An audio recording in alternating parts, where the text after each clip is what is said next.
So, today I'm gonna to have some very interesting question regarding some a bit advanced technique of calculus for Form 5 SPM students who are supposed to sit for SPM 2020 exam this year.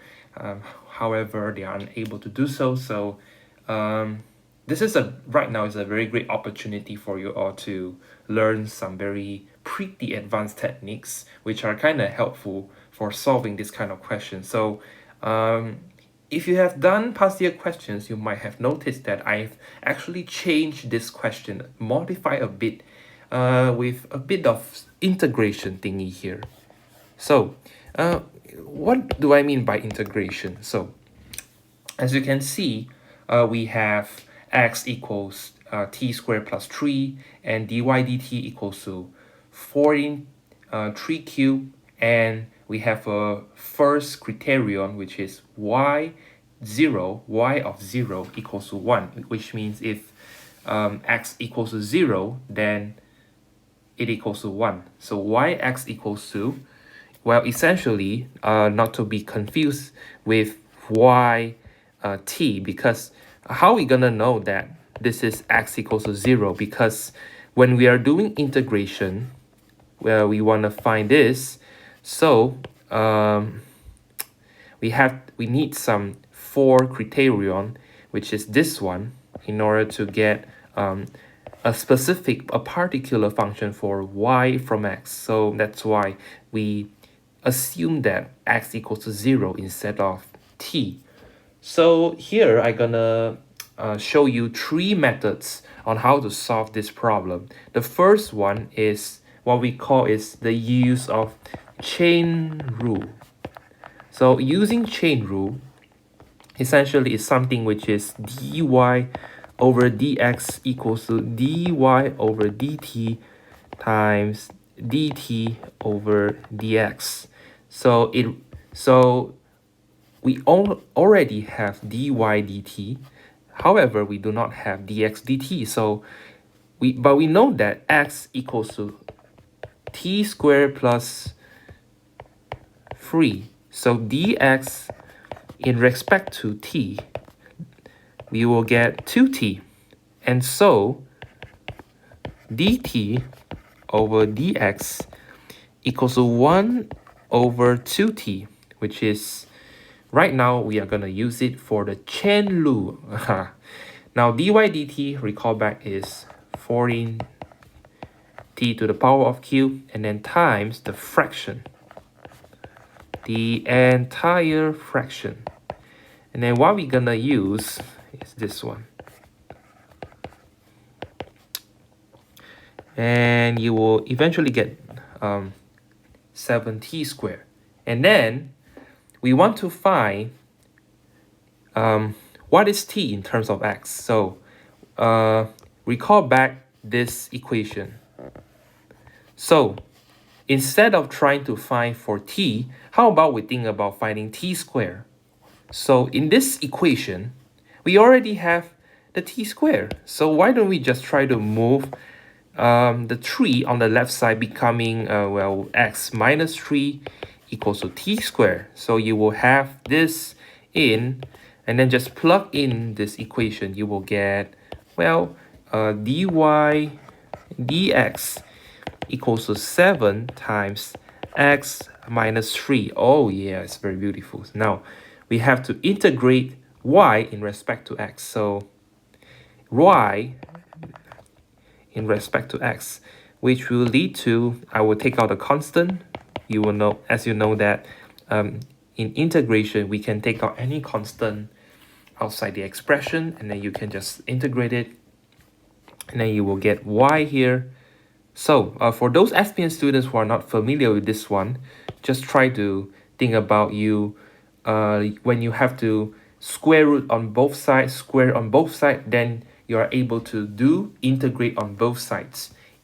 And we can just try to integrate this like 1 in respect to dy, and then this is x minus 3 in respect to dx. Okay, and that's why I get 1 here in the end from the on the left hand side, and then on the right hand side I still have 7, and then when we integrate them, you still have this fundamental thing here, and then plus c. This fundamental integration. Think about that x minus 3 is a big X. You try to raise the power by 1 over 1 plus 1. Okay, just copy the entire sum of the exponent here. Just do it, and you will get x minus 3 squared over 2, and then 7 on the numerator. And we need to find plus c. What is the c? So remember that y x equals to 0, it equals to 1. So 1 equals to 7 times negative 3 squared over 2 minus c. I mean plus c. And so what we will get is c equals to negative 61 over 2. And hence, y of x equals to 7x, x minus 3 squared over 2 minus 61 over 2. This is the first method, use of the chain rule. The second one I'm gonna teach you is just integrate dy dt. So we know that there is a differential equation here. I mean this one.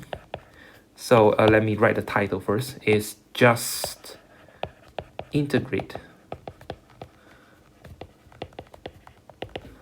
So we know that dy dt equals to 4 in t cubed. However, we need to find y in terms of x. So how are we gonna find? So we just have to wait. We just have to integrate first. It's okay. Integrate on both sides. But in this case, it's kind of special because we integrate with respect to t on the right hand side. The left side is still the same. We just have to integrate 1 in respect to dy. And hence we will get y equals to 14 t4 over, well, 4 and then plus c. So remember that we have actually the equation which is x equals to t squared and then t squared plus 3. Yes. Okay, just recall back. So we can just try to substitute these entire things into the equation, because we actually have, well, 14t to the power of 4, which is equivalent to t squared, okay, which is equivalent to this expression, which is, yep, it's sensible. And then you can get just directly 14 x minus 3 squared over 4 plus c. And 14 over 4, which is these things, they can be simplified. So y equals to 7 x minus 3 squared and then over 2 plus c. And then you will do the same thing, which you're gonna use this 4 criterion, and then you will get the same answer again.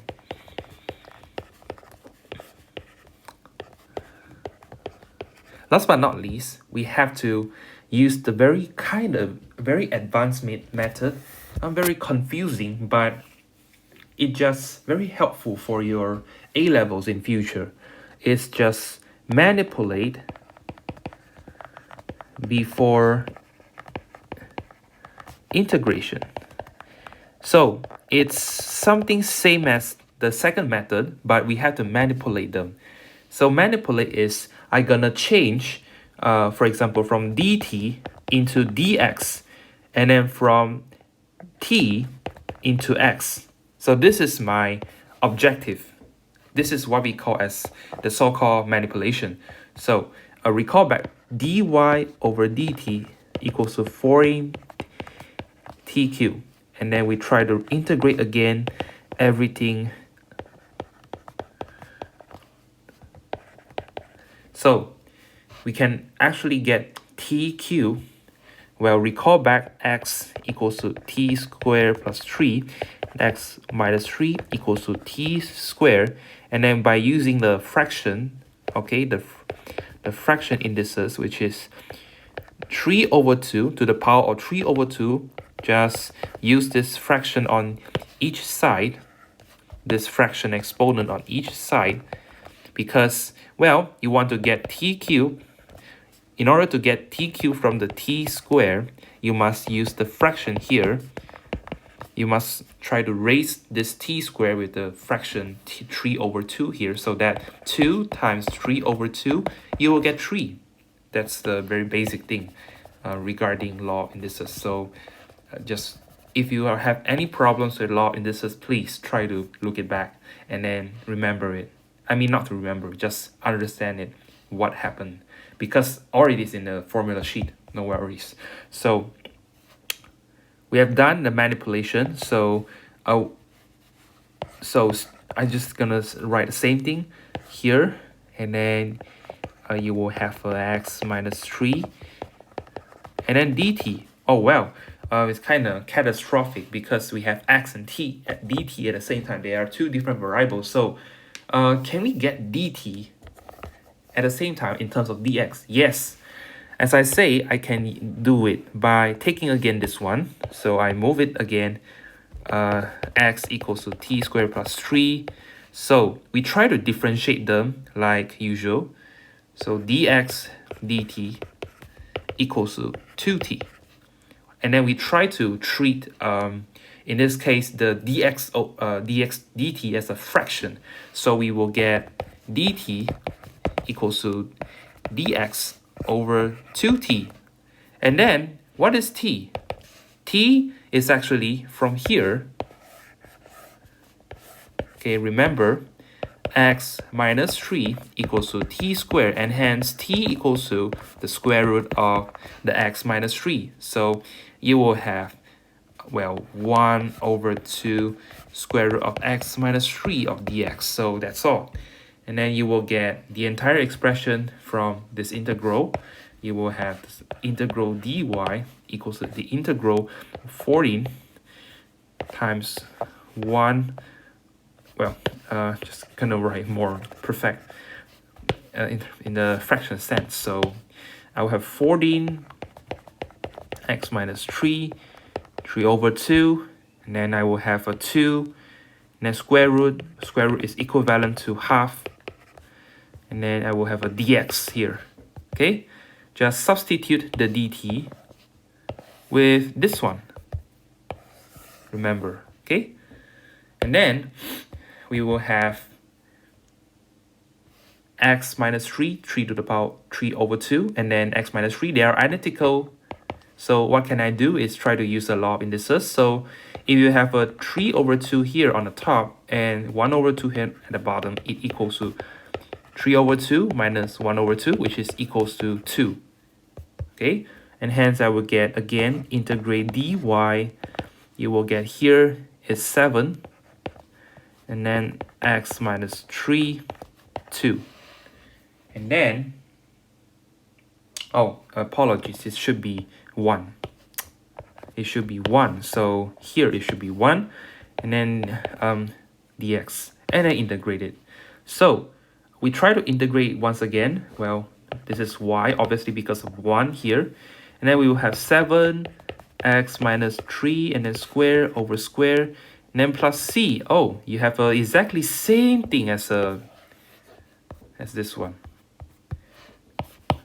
Okay, you can just use the 4 criterion that y from 0 equals to 1, and then you will get the entire same thing, which is, again, y equals to 7 over 2 x minus 3 squared minus 61 over 2, and then QED. That's all.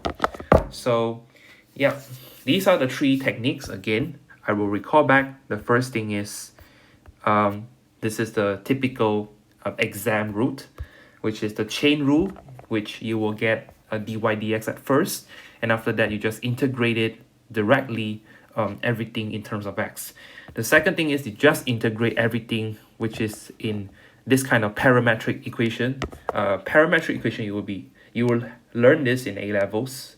This is called parametric equation because you have something which is somehow interrelated with x, and then just try to just integrate this in terms of t first, and then you try to substitute t, everything expression in terms of x, and then you will get back the same thing, exactly the same thing. And then the last but not least is the manipulation before integration. You have to transform from dt to dx, and then from t to x first, and then slowly you will get this one. Okay, the third one is a very risky yet a very useful method because it's somehow related to this kind of thing, like a use substitution method, which you will later learn in A levels. So in A levels, not only you will learn use substitution method, but also you will learn something which is called integration by parts. These are the two very common techniques. They are extremely important for your future.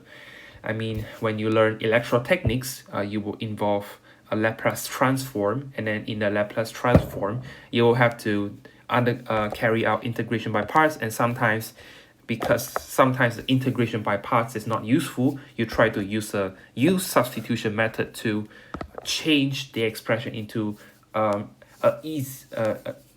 integral which is easier to be solved, so that you can do it again like integration by parts, or you just use a direct integral method, which you might learn a lot in advance. So thanks for watching, and please subscribe.